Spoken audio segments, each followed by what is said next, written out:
Hello बच्चों, तो आज के इस वीडियो में हम लोग डिस्कस करने वाले हैं प्रतिस्थापन और विलोपन विधि से समीकरण को किस टाइप से हम लोग सोल्व कर सकते हैं। तो देखो, इसमें दो विधियां होती है समीकरण को सोल्व करने की। एक तो प्रतिस्थापन और विलोपन, यानी किसी भी दो वेरिएबल अगर आपको दे रखे हैं, यानी एक्स और वाई दो अलग अलग वेरिएबल दे रखे हैं एक ही समीकरण में, तो अपने को दो समीकरण इसके लिए सोल्व करने के लिए अपने को चाहिए। तो दो समीकरण दे रखे होते हैं, तो इस टाइप के समीकरण में एक्स और वाई का मान किस टाइप से निकालना है, उसकी दो विधियां होती है। तो एक होती है प्रतिस्थापन, दूसरी होती है विलोपन। अब देखो, प्रतिस्थापन विधि से कैसे सोल्व करते हैं और विलोपन से कैसे सोल्व करते हैं, मैं इस वीडियो में आपको ये वाला क्वेश्चन दोनों वीडियो से सोल्व करके दिखाने वाला हूं। एक एक विधि को हम लोग आराम से समझेंगे और आपको वीडियो को सारा कंप्लीट देखना है। तो देखो, सबसे पहले स्टार्ट करते हैं हम लोग प्रतिस्थापन विधि से। तो प्रतिस्थापन विधि क्या होती है, जैसे मान लो दो समीकरण दे रखे होते हैं आपको, तो पहले प्रतिस्थापन विधि को सोल्व करते हैं। तो मान लो आपको दो समीकरण दे रखे हैं, जैसे 2x + 3y = 5 और सेकंड नंबर दे रखा है x + 2y = 6। तो देखो, दोनों समीकरण में से आप किसी भी समीकरण से एक चीज का मान निकालो, चाहे x का निकालो चाहे y का निकालो। तो देखो, अगर मैं समीकरण नंबर 2 को देखता हूं, इस वाले को, इसमें देखो x का मान हम लोग निकाल सकते हैं।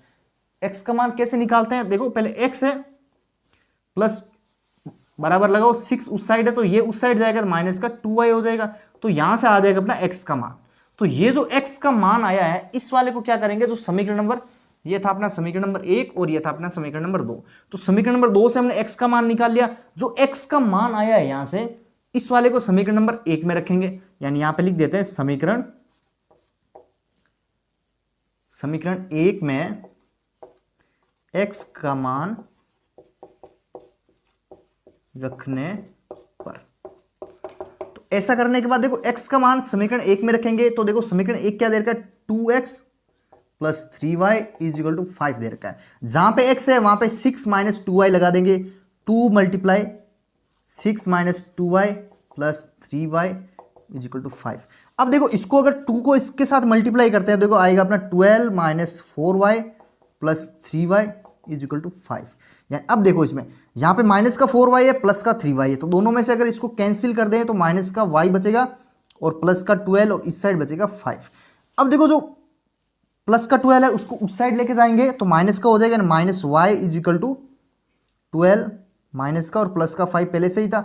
अब देखो यहाँ पे माइनस का 7 आ जाएगा, यानी इसको अगर मैं यहाँ पे सोल्व करता हूँ, देखो -y, अब देखो यहाँ पे -12 + 5 दे रखा है, यानी -7 आ जाएगा। अब माइनस से माइनस कैंसिल हो गया, y = आ गया अपना 7, यानी y का मान हम लोगों ने निकाल लिया यहाँ से। अब y का मान हमने निकाल लिया है, तो ये y का मान रखेंगे समीकरण में, जो अपना सेकंड नंबर समीकरण है ना, जिसमें हमने x का मान निकाला था, इस वाले में y का मान रखना है अपने को।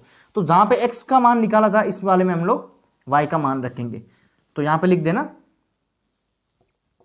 समीकरण 2 में y का मान रखने पर। अब देखो, समीकरण 2 में, यानी ये वाला जो x का मान निकाला था, समीकरण 2 से ही निकाला था, तो इस वाले में हम लोग y = 7 रखेंगे। यहां पे देखो x = 6 - 2y, तो 6 - 2 और y की जगह लेना है अपने को 7।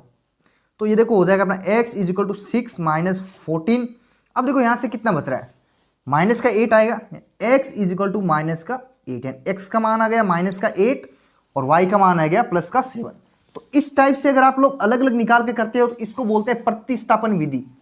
यानी समीकरण को प्रतिस्थापन विधि से कैसे सोल्व करना है, उसमें दोनों में से एक समीकरण को लो, उनमें से x या y का मान निकालो और वो वाला दूसरे समीकरण में रखो मान, और दूसरे समीकरण को सोल्व करेंगे तो y का मान आ जाएगा। तो y का मान जो आया है वो समीकरण नंबर 2 में रखना है और फिर अपना आंसर आ जाएगा। x और y का हम लोग मान निकाल लेंगे।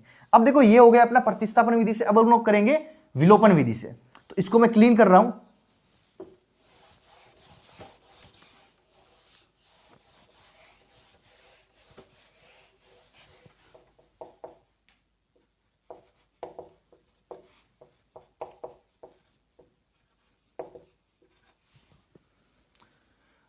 देखो स्टूडेंट, अब हम लोग करेंगे विलोपन विधि से दोनों समीकरण मान। तो ये वाला समीकरण नंबर 1 था अपना, ये समीकरण नंबर 2।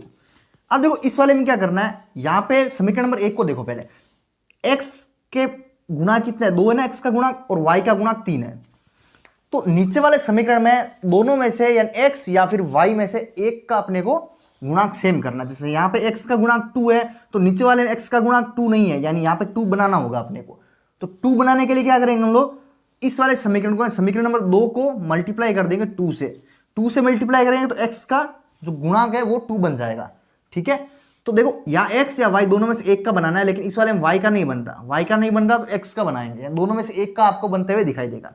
अगर देखो इस वाले को यहाँ पे 3 है, यहाँ पे 2 है, यानी यहाँ पे 3 कैसे लाएं, यानी y 2y है तो 2y को 3y में कैसे चेंज करें, तो उसके लिए अपने को क्या करना है, मल्टीप्लाई, केवल एक ही मात्र ऑप्शन है मल्टीप्लाई। तो मल्टीप्लाई देखो यहाँ 2 से करेंगे तो ये वाला x का गुणांक इसमें 2 है तो इसमें भी 2 बन जाएगा, यानी यहाँ पे लिखना है आपको समीकरण 2 में 2 से गुणा करने पर।